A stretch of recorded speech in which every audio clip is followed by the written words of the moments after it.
రే చిన్నయ్య రా.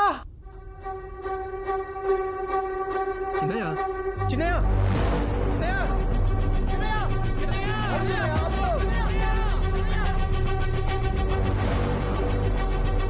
అవి నాకు చిన్న పనుంది, నువ్వు డ్రైవ్ చేసుకుని వెళ్ళిపోతావా? చూసుకుని వచ్చేస్తాను.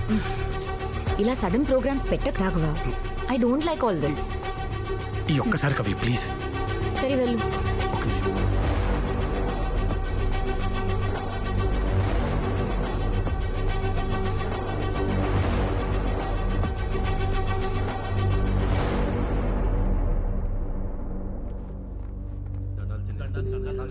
దండాలు చిన్నయ్య.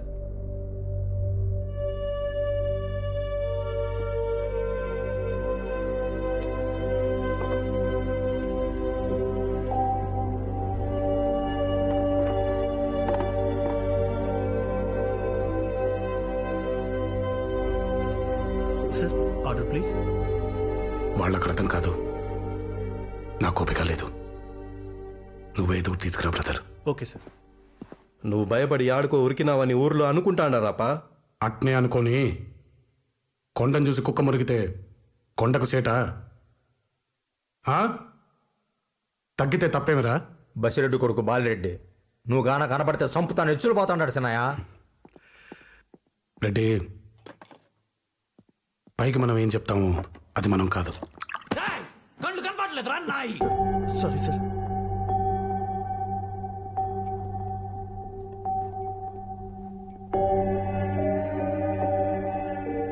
బాలరెడ్డిది కోపం కాదబ్బా, భయం. అది కాదని వాళ్ళ ఊళ్ళో వాళ్ళకి చెప్పుకోవడానికి నన్ను నరుకుతానంటాడు.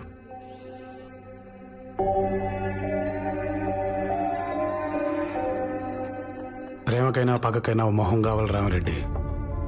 అందుకే నా మొహం తప్పించిన శత్రు లేకుండా ఎన్ని దినాలు వాళ్ళ గాళ్ళు కత్తులు తిప్పేది. మా జేజీ నరకటం నీ లక్షణం రానింది, అవలక్షణం లేక మనమండి కదా. అది మార్చుకుందామనే, పెళ్ళాం పిల్లలతో మీరు బ్రతకడం నేర్చుకుంటారనే ఇల్లుని అయ్యలేని అమ్మను వదిలేసి వచ్చేసిన. అదర్థం చేసుకోకుండా చేతులు బిగిస్తే ఎట్ట స్వామి?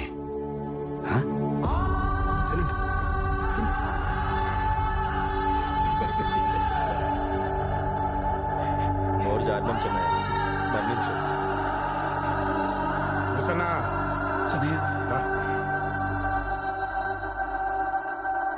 Sorry brother. ప్రతి మనిషి ఓ బాంబు సన్నా, ఊరికే పేల్చకాకండి. లే, ఎక్కడంతగా నచ్చినట్లేదు, దారి లేదని తినిపోండి.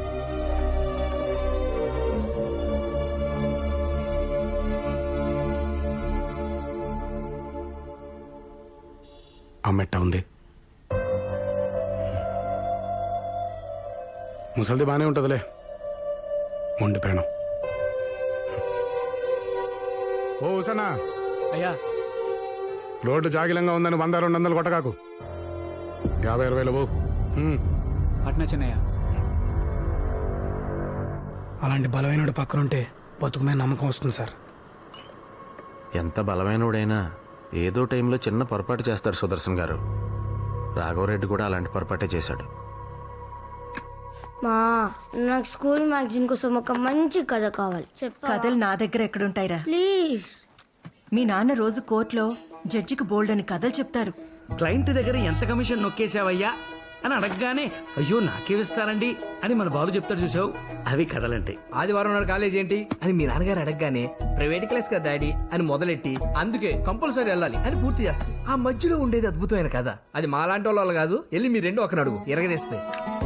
నేను పార్టీకి వెళ్ళాలి, ఒకసారి నీ డ్రెస్ ఇస్తావా అని అడిగితే, అర్రే ఎక్కడ పెట్టానో మర్చిపోయానే అని అక్క చెప్తుంది. చూసావా, అవిరా గ్రేట్ స్టోరీస్ అంటే. వెళ్ళిదాన్ని అడుగుపో. కథలంటే బాగా ఖాళీగా ఉన్నోళ్ళు చెప్తారా. మన ఇంట్లో అంతా గోళ్ళు గిల్లుకుంటూ కూర్చున్న వాళ్ళు ఎవరున్నారు? రాఘవా, మా తమ్ముడికి స్కూల్ మ్యాగజైన్ కోసం కథ కావాలంట, చెప్తావా? నేనా? ప్లీజ్. ఒక క్యూట్ ఫ్యామిలీ, అమ్మ, నాన్న, అక్క, చెల్లి. ఈ అక్క ఒక అబ్బాయిని లవ్ చేసింది, కానీ ఆ అబ్బాయికి చెల్లికి కెమిస్ట్రీ కుదిరేసింది. ఇప్పుడు ఈ చెల్లెలు ఇంకో వేరే ఎవరితోనో ఫిజికల్ గా ఇన్వాల్వ్ అయిపోయింది. రాఘవ, ఆ? కెమిస్ట్రీ ఫిజిక్స్ లేకుండా కథ చెప్పలేవా? ఏదైనా కథ చెప్తే మనదే ఉండాలి. మనది. ఆ, చోటు ఒక కథ చెప్తా, రాసుకో.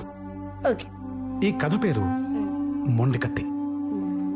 అనగనగా కోసల అనే రాజ్యం ఉండేది. ఆ రాజ్యానికి నాగార్జునుడు రాజు. పక్కనే ఇంకో రాజ్యం ఉంది. ఆ రాజ్యం పేరు పాంచాల దేశం. ఆ రాజ్యానికి బసిరెడ్డి, బసవేశ్వరుడు అనేవాడు రాజుగా ఉండేవాడు. ఈ రెండు రాజ్యాలకి గత 30 సంవత్సరాలుగా ఒక సుదీర్ఘమైన యుద్ధం జరుగుతోంది. నాగార్జునుడు గురుకులం పూర్తి చేసుకుని తిరిగి వస్తున్న అతని కొడుకు రాఘవుడిపై రెండు రాజ్యాలకి మధ్యలో ఉన్న తపతీ నది వంతెన దగ్గర పాంచాల దేశపు సైనికులు దాడి చేశారు. ఆ దాడిలో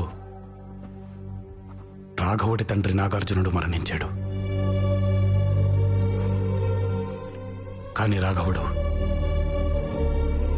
తన ఒంటిపై పడాల్సిన కత్తిని సగానికి విరిచి మొండి కత్తితో తపతీ నదిని దాటి అక్కడే దగ్గరలో గట్టి పొదల్లో ఉన్న బసవేశ్వరుడి కంఠంలో ఈ మొండి కత్తిని దించాడు. రక్తం, శవాలు, ఏడుపులు, యుద్ధం తర్వాత కనిపించే దృశ్యాలివే. తన తర్వాత తరాలకి దుస్థితి పట్టకూడదని రాఘవుడు పార్టీ పెద్ద అదే తన దేశపు మంత్రితో మాట్లాడి రాజ్యాన్ని కత్తిని వదిలేసి వెళ్ళిపోయాడు.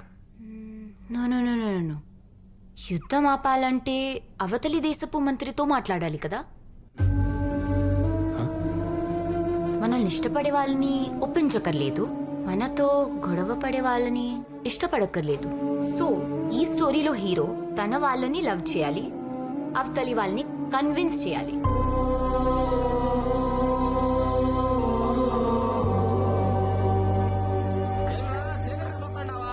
చెక్ పోస్ట్ కాడ కాబెట్టుకుని ఉన్నారు పోలీసు వాళ్ళు. నేనేమన్నా అంత లేసుగా సిక్తానా?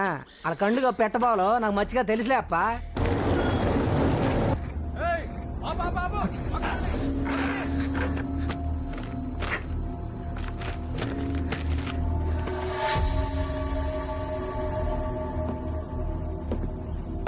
యానిచ్చిరా బుక్కరే సముద్రం ఏముండదు నీ కాడ? జనకంకుల్ సారా?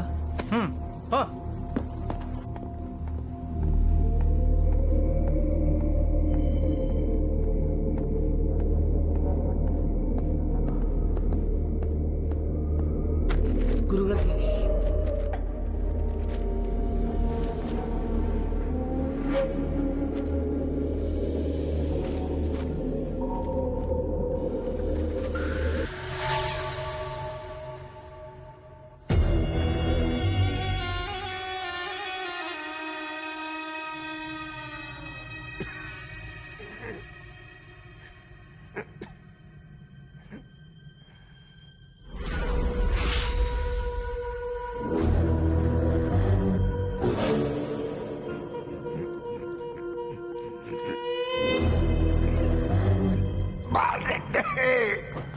అయ్యా అయ్యా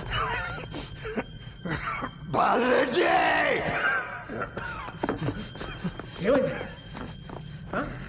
ఏమైంది ఆయన? పసివాముల నుంచి యంగముని సిద్ధప్ప, గోవల్చెరు నుంచి సోబు లాలప్ప, పూర్మల నుంచి సీనయ్య జక్కయ్య, పాండవ నుంచి హుసేన్ పీరావు గౌస్పాషా రావాలా. వీళ్ళంతా ఏంటికి నాయనా? నారప్పరెడ్డి కొడుకు గొంతు కొయ్యాలా. యాడుండాడు నాయనా?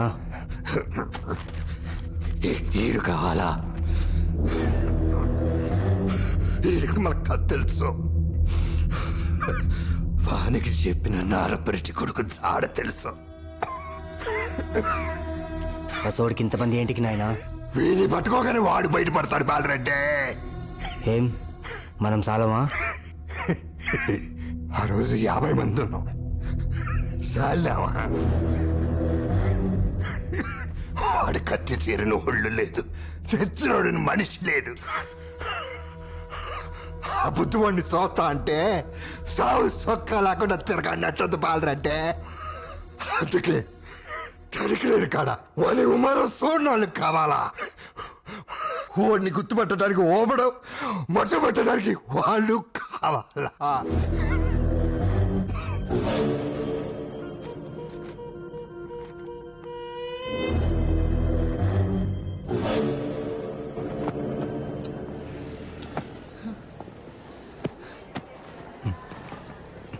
ఆంథ్రోపాలజీ అంటే ఈజీ అనుకున్నా.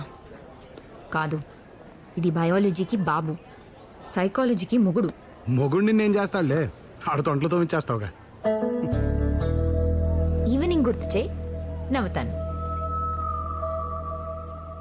రాఘవ, నా స్పెషలైజేషన్ ఎథ్నోసెంట్రిక్ స్ట్రగుల్స్. అర్థం కాలేదు కదా? అడుగు, అలా క్యూట్గా చూడకు. ఫ్యాక్షనిజం అని విన్నావా? ఊళ్ళకు ఊళ్ళు నరికేసుకుంటారు. అలాంటి ఫ్యాక్షనిజం ఉన్న ఓ ఊరు వెళ్ళాలి, అక్కడ జనాన్ని ఇంటర్వ్యూ చేయాలి, ఒక డాక్యుమెంటరీ తీయాలి. ఇవన్నీ 1 monthలో సబ్మిట్ చేయాలి. I have a solution. Pomodoro. పొమడోరు